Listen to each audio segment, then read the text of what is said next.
Sekali lagi, saya tidak mengharapkan saweria atau traktiran kopi. Simpan saja untuk jajan kalian. Tapi tolong pengertiannya. Jangan buru-buru skip iklan. Terima kasih. Pada part sebelumnya, Ujang dibuat sangat marah karena seorang pria dari Kelantang menyerang Jagang Jin tepat di depan matanya. Dan karena hal itu, Ujang berkata bahwa mereka pasti sudah meremehkannya. Tiga kekuatan yang menghormati satu sama lain dan tidak saling serang secara gegabah. Itu adalah aturan yang tidak tertulis yang diajarkan kepadaku. Mendengar itu, pria dari Kelantang hanya terdiam. Lalu Ujang melanjutkan, tapi tidak hanya menggunakan racun, kau juga menggunakan senjata pembunuh tepat di hadapanku. Lalu Ujang berkata bahwa itu sama saja seperti mengabaikan perkataan tuanku. Mendengar itu terlihat tidak terima. Pria dari Kelantang berteriak berkata, aku mencoba memperlakukanmu dengan penuh rasa hormat meski kau masih sangat muda. Tapi kau malah sampai kemana-mana dan melindungi orang itu. Apakah kau berniat menghalangi rencana keluarga Tang? Merespon itu, Ujang juga berteriak berkata, kau yang menghalangi rencana. Aku mendekati Venom Dragon dan berbicara dengannya lebih dulu. Lalu Ujang mengambil sumpit yang ditangkapnya sembari berkata, kau bisa memiliki ini kembali. Ujang melemparkan sumpit yang ditangkapnya ke arah pria dari Kelantang tersebut dan melihat serangan itu terlihat sangat terkejut, hanya bisa mengeluh. Lalu tiba-tiba cambuk merah seperti ular melesat ke arah serangan yang dilemparkan oleh Ujang, memotong sumpit itu menjadi dua bagian, membuat pria dari Kelantang itu terkejut terdiam. Lalu sumpit yang dilemparkan Ujang terjatuh setelah menjadi dua bagian. Melihat itu, Ujang hanya terpelongok bertanya dalam pikirnya, orang yang melakukan itu adalah seseorang yang datang bersama pria dari Kelantang. Itu adalah seorang wanita, Tang Haran. Dia duduk sembari minum dan setelah menarik cambuknya kembali, dia berkata, tanganmu sangat cepat. Mendengar itu membuat Ujang terkejut. Lalu dia berkata, aku masih bisa melanjutkannya. Tapi tiba-tiba dia merasakan sakit di perutnya. Lalu dia bertanya, bisakah kalian memberiku penawarnya terlebih dahulu? Mendengar itu membuat pria dari Kelantang terlihat terdiam. Lalu mereka semua dikejutkan oleh Jagang Jin yang berkata, berhentilah jadi penyebab masalah untuk semua orang. Jika kalian ada sesuatu yang harus dibicarakan denganku, maka bicaralah padaku secara langsung. Mendengar itu membuat pria dari Kelantang terlihat marah berkata, ini peringatan untukmu. Hari ini kami mundur karena Sekte Kinceng. Tapi jika kau terus berjalan di wilayah ini dengan kepalamu yang terangkat tinggi, kau tidak akan berakhir dengan baik. Merespon itu tanpa menoleh, Jagang Jin berkata, aku mengerti. Terima kasih atas nasihatmu. Jagang Jin terlihat berjalan meninggalkan tempat itu, membuat Ujang kebingungan karena dia harus mengikuti Jagang Jin, tapi dia juga butuh penawar racun yang dimakannya. Lalu dia meminta tolong sekaligus meminta Jagang Jin untuk menunggunya. Dia juga terbatuk, terlihat tidak nyaman dengan perutnya yang sakit. Sementara dua orang dari Kelantang hanya terdiam. Lalu saat Jagang Jin sudah berada di luar, suara terdengar berkata, Venom Dragon. Mendengar itu, Jagang Jin terus berjalan meninggalkan tempat itu. Itu adalah Ujang. Dia terus memanggil Venom Dragon, meminta untuk menunggunya. Mendengar itu, Jagang Jin menghela nafas, terlihat mengeluh dengan apa yang terjadi. Lalu saat Ujang berhasil menyusul Jagang Jin, Ujang meminta maaf. Dia juga berkata, aku awalnya tidak berniat jadi sangat dekat denganmu. Aku hanya terus bersamamu sampai kamu keluar dari Sichuan. Karena kalau aku tidak mengawasimu, aku harus berlatih terus-menerus selama 1 tahun. Mendengar itu tanpa menoleh, Jagang Jin berkata, "Baiklah." Mendengar Jagang Jin, Ujang terlihat tersipu berkata, "Kamu mengizinkanku berjalan bersamamu." Dan Jagang Jin berkata, "Kamu akan tetap mengikutiku bahkan kalau aku mengusirmu." Lalu Jagang Jin bergumam, "Dibandingkan membiarkannya mengikutiku dari belakang, lebih baik membiarkannya berjalan di sampingku. Dia mungkin akan sangat membantu kalau ada keadaan seperti tadi." Lalu Jagang Jin berkata, "Aku juga benci berlatih terus-menerus selama 1 tahun." Dan tiba-tiba mereka menjadi terlihat semakin akrab. Ujang menepukkan tangannya dan berkata, Tapi apa yang terjadi barusan di rumah makan cukup di luar dugaanku. Melihat bagaimana kamu menahan niat membunuhmu dan tidak meresponnya, sepertinya kamu tidak punya niat untuk bertarung. Itulah sebabnya aku mau terlibat. Venom Dragon yang sudah kubayangkan sebagai orang yang temperamental dan sombong." Tapi sebelum Ujang menyelesaikan kalimatnya, Jagang Jin memotongnya berkata, "Kesombonganku tidak penting di sana. Jika kami benar-benar bertarung di sana, rumah makan itu pasti akan rusak parah." Mendengar itu membuat Ujang terpesona berkata, "Kamu berpikir begitu. Ternyata kamu adalah orang yang baik." Lalu dia terlihat berpikir berkata, Tapi melihat bagaimana caramu menyebarkan racun di jalan, seperti bukan orang baik." Mendengar itu Jagang Jin berkata, "Aku ingin melihat siapa yang mengikutiku. Jadi aku menyebarkan bubuk gandum." Mendengar itu membuat Ujang terkejut bertanya, "Apa maksudnya?" Dan menjawab itu Jagang Jin berkata, "Kamu memeriksa hutan untuk menemukan jejak kakiku di tanah dan melacak lokasiku. Itulah tempat di mana aku menyebarkan racunnya. Itu adalah bubuk beracun yang kubuat dari sari semak-semak liar. Meski tidak terlalu berbahaya, itu akan mempengaruhi seseorang membuat keputusan sekitar 2 jam. Itu akan membuat orang-orang untuk sulit mencariku." Mendengar itu Ujang terlihat baru sadar dan berkata, "Oh, pantas saja pandanganku jadi sedikit kabur dan aku merasakan sedikit pusing. Jadi itu kenapa aku tidak bisa menemukanmu." Menyadari hal itu membuat Ujang tertawa lalu melanjutkan, "Tapi menggunakan racun yang cukup untuk membuat seseorang yang mengikutimu pergi bukanlah hal yang fatal. Kamu benar-benar berbeda dari yang aku dengar." Ujang lalu tertawa sangat puas setelah mengatakan hal itu, meninggalkan Jagang Jin yang terkejut hanya terdiam. Lalu Jagang Jin bertanya, "Kamu selalu seperti ini? Atau kamu hanya berpura-pura?" Mendengar itu Ujang langsung menoleh ke arah Jagang Jin bertanya, "Apa maksudmu?" Dan Jagang Jin berkata, "Aku tahu kalau aku dikenal sebagai pembunuh di dunia." Dan Ujang merespon berkata, "Benar, itulah kenapa aku mengawasimu sekarang, untuk memastikan tidak terjadi apa-apa sampai kamu meninggalkan wilayah ini." Lalu Ujang bertanya, "Apakah ada masalah dengan itu?" Merespon itu Jagang Jin berkata, "Kamu sepertinya lengah terhadapku. Seperti bagaimana kamu bisa makan makanan beracun atau bahkan saat seseorang memiliki niat membunuh di dekatmu." Mendengar itu Ujang terkejut bertanya, "Mendekatiku? Semua itu tidak akan terjadi." Mendengar itu Jagang Jin hanya terdiam tapi penuh tanya di kepalanya. Lalu Ujang melanjutkan, "Itu karena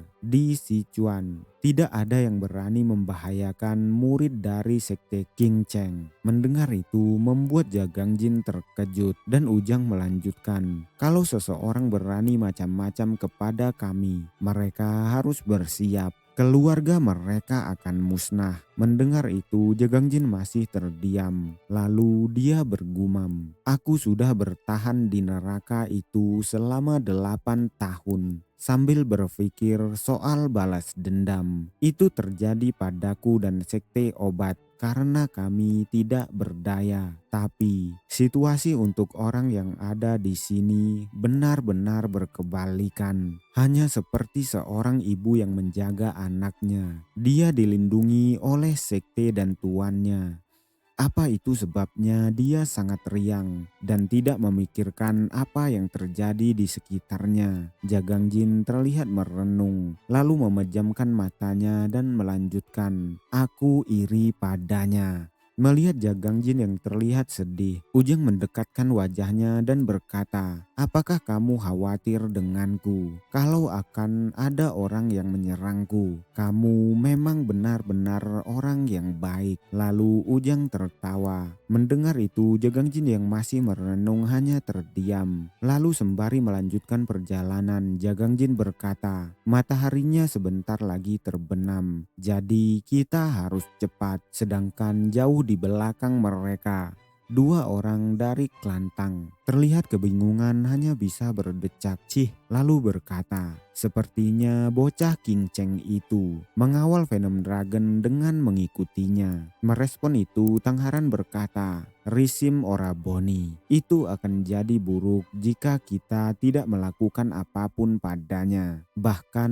meski kita bukan dari keluarga utama, mereka bisa menginjak-injak nama keluarga Tang setelah melakukan hal seperti itu." Mendengar Tangharan, pria itu terlihat tidak terima berkata, "Haran, apa yang kamu bicarakan? Kita bahkan tidak bisa mengganggunya tadi. Aku juga sudah melakukan sebisaku." Mendengar itu membuat Tangharan terlihat marah bertanya, "Apa kau bilang?" Melihat Tangharan yang marah, membuat pria itu terkejut ketakutan, lalu mengeluh dan berjalan menjauhi Tangharan. Sedangkan Tangharan masih memandang ke arah Jagang Jin dalam diam. Melihat kepergian Jagang Jin dan Ujang yang semakin lama semakin menjauhinya. Lalu kita dibawa ke selatan Guangxi, di Guilin. Gunung Lauhan. Terlihat sebuah selendang kuning berbentuk pusaran angin topan di atas sebuah bangunan. Lalu dia mendarat turun ke tanah, menyentuhkan kaki telanjangnya ke tanah. Itu adalah gadis keadilan. Menapakkan kakinya tanpa sendal, dia menatap tajam ke arah depannya. Lalu terlihat dua orang yang menyusulnya dengan cepat dan mendarat di sampingnya dengan kasar. Itu adalah dua kembar botak. Mereka mendatangi Mangrio. Dan setelah mereka semua tiba, Mangrio berkata, "Kamu di sana rupanya. Aku sudah menunggumu sebentar." Mangrio terlihat tersenyum, duduk di sebuah tangga dan melanjutkan, "Aku sangat gembira untuk pertukaran kita. Jadi aku sama sekali tidak tidur. Aku sudah menyiapkan barangnya sesuai perjanjian. Dia sudah sadar dengan obat. Dia akan bisa bergerak saat kamu membangunkannya." Lalu Mangrio berkata, "Tapi kenapa kamu tidak membawa barang yang aku minta?" Merespon itu gadis keadilan berkata, "Karena aku kemari bukan untuk bertukar denganmu. Aku kemari untuk mencuri apa yang kamu miliki." Yohua terlihat tersenyum sembari mengatakan hal itu. Mendengar itu membuat Mangrio berdeham, dan kali ini dia tidak memperlihatkan senyumnya. Lalu Mangrio berkata, "Aku cukup yakin kalau kesepakatan wajar yang aku tawarkan adalah untuk aku mengobati Silent Dragon dan sebagai gantinya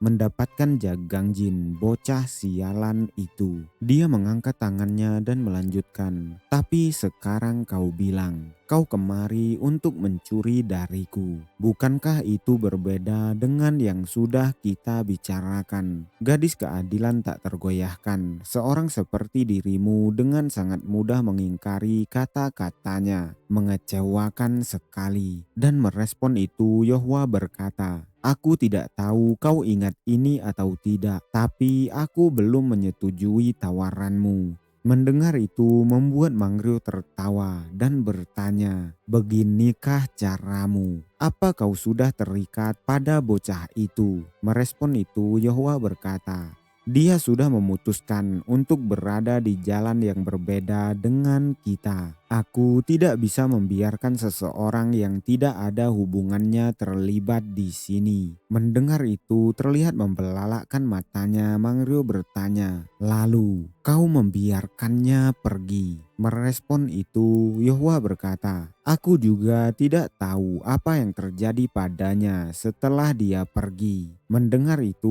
membuat Mangryo tertawa. Tubuhnya gemetar lalu dia bergumam. Gadis keadilan tidak tergoyahkan adalah seorang yang menentang cara sekte Evil meskipun dia sendirian.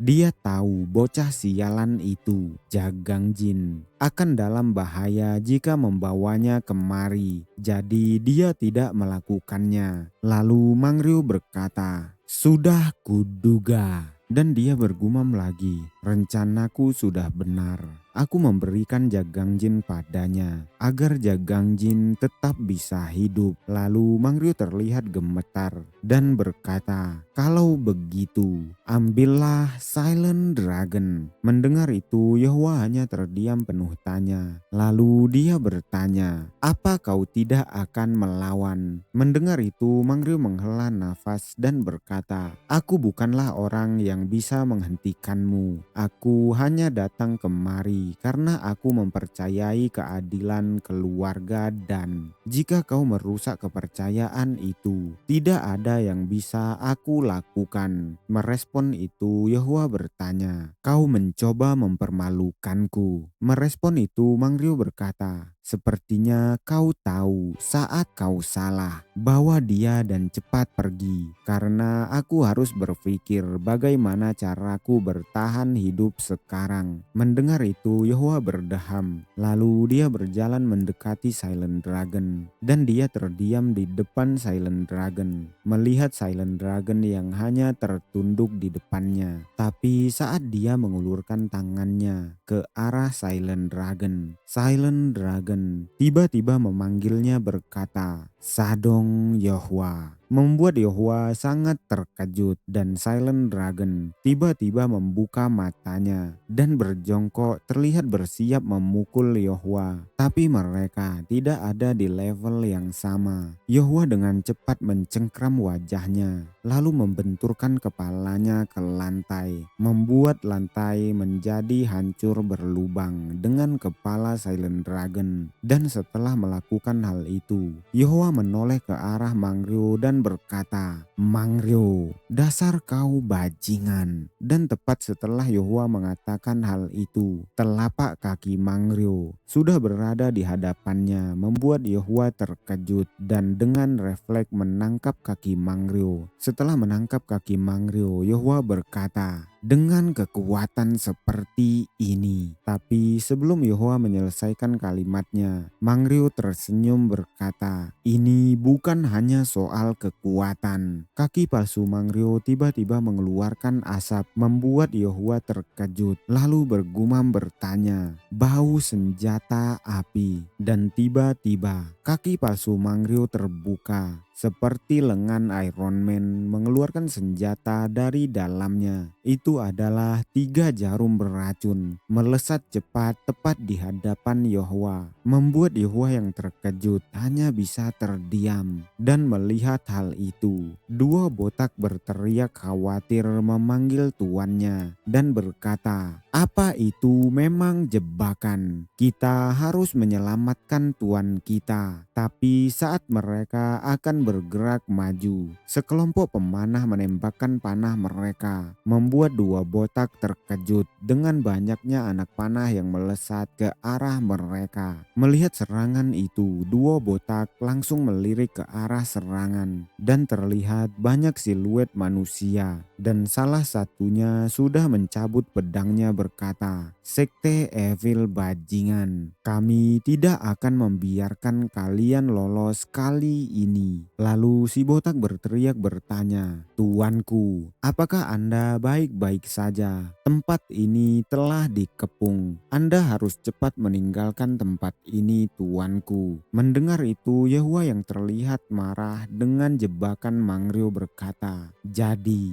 ini yang ada di dalam pikiranmu dari awal. Merespon itu sembari memegang kaki palsunya yang rusak, Mangryo berkata, Benar, tapi aku tidak perlu merasa tidak enak hati soal ini. Lalu Mangrio melesat sekali lagi sembari berteriak berkata, "Karena sepertinya kau tidak akan menepati janjimu." Merespon itu, Yahua juga berteriak berkata, "Cara yang kasar untuk berkata seperti itu." Yahua berusaha menepis serangan Mangrio dengan telapak tangannya, dan serangan mereka yang berbenturan menimbulkan dampak yang luar biasa. Bahkan bangunan tempat mereka berdiri hancur seketika. Debu-debu berterbangan dan Mangrio terus menyerang ke arah Yahua. Dia berteriak bertanya, "Ada apa denganmu? Apa kau tidak bisa menyingkirkan pria tua sepertiku?" Mendengar itu membuat Yahua bergumam bertanya, "Apa yang terjadi? Apakah dia seseorang yang memiliki jumlah energi internal sebanyak ini?" Tiba-tiba Yahua dibuat terkejut dan berkata, "Itu Blood Berserk Heavenly." Urat-urat sudah keluar di seluruh wajah Mangrio. Mangrio melemparkan serangan telapak tangannya sembari berteriak berkata, "Dia bukan hanya orang yang bersumpah untuk membalas dendam. Apakah kau tahu?" Merespon itu, Yahua juga melemparkan telapak tangannya berkata, "Kau bicara tentang Jagang Jin. Apakah dia alasan kenapa kau bertahan hidup meski harus menghancurkan tubuhmu? Kau benar-benar kehilangan akalmu." Sekali lagi telapak tangan mereka beradu, menimbulkan dampak ledakan sekali lagi,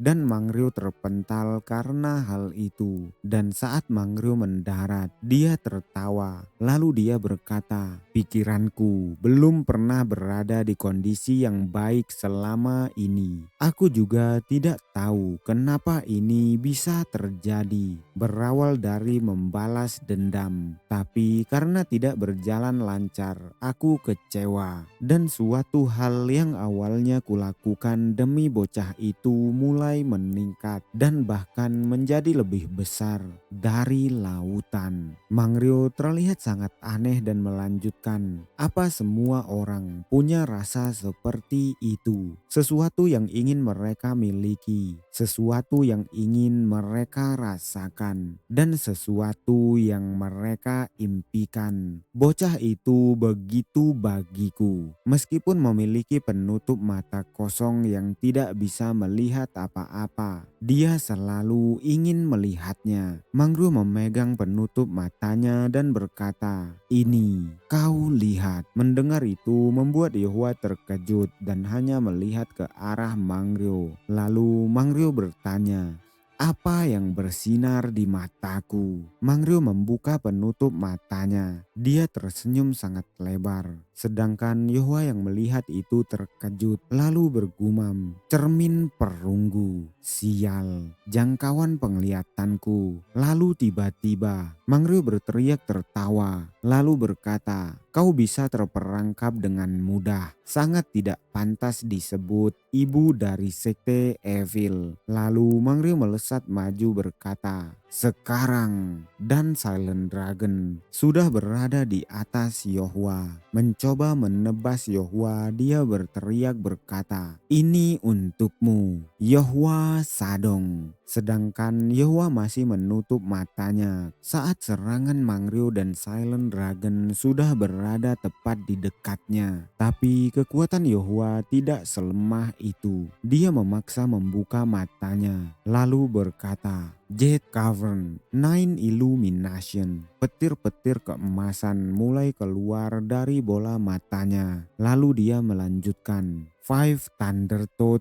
Art." Merasakan petir-petir itu membuat Silent Dragon dan Mangrio berteriak, terlihat menahan rasa sakit. Lalu Yahua melemparkan Mangrio dengan petir keemasan tersebut dan menahan Silent Dragon di udara dengan petir itu juga. Dan itu membuat Mangryo terjatuh terlentang di tanah. Sedangkan Yohua hanya terdiam. Lalu melihat ke arah Silent Dragon, dia berkata, "Kalian pikir kalian bisa menahan seranganku? Apakah karena itu kau sangat terobsesi padaku?" Merespon itu, Silent Dragon yang tidak terima berteriak berkata, "Tunanganku mati karena seorang pembunuh bajingan dari sekte Evil itu muncul. Aku akan mengambil kepalamu dan juga Raja Racun untuk menenangkan jiwa Yon." Merespon itu terlihat marah. Yohua berkata, "Aku ingin menghindari cara untuk mengambil nyawamu. Tapi melihat bagaimana tekadmu, aku ragu aku bisa mengakhiri semua ini di sini jika aku tidak membunuhmu." Tapi tiba-tiba Yohua dibuat terkejut lalu melirik. Itu adalah Mangryo. Mangryo memegang kaki palsunya yang rusak, mengarahkannya ke arah Yohua. Sekali lagi menembakkan 3 jarum beracun ke arah Yohua, membuat Yohua terkejut terdiam, lalu bergumam berkata, "Sialan." Lalu dia mengarahkan selendangnya, mencoba memblokir serangan Mangryo, lalu melanjutkan gumamannya berkata, "Aku harus menghentikannya." Heavenly Mortal Sword Style. Dia menebaskan serangan ke arah jarum-jarum itu, lalu melanjutkan Cloud Hand. Tapi sayangnya, karena terlalu fokus oleh serangan Mangryo, dia melupakan Silent Dragon. Dan Silent Dragon memanfaatkan kesempatannya, menebaskan tebasannya ke arah Yohua, membuat Yohua membelalakkan matanya. Dan melihat itu, Mangryo tersenyum sangat lebar.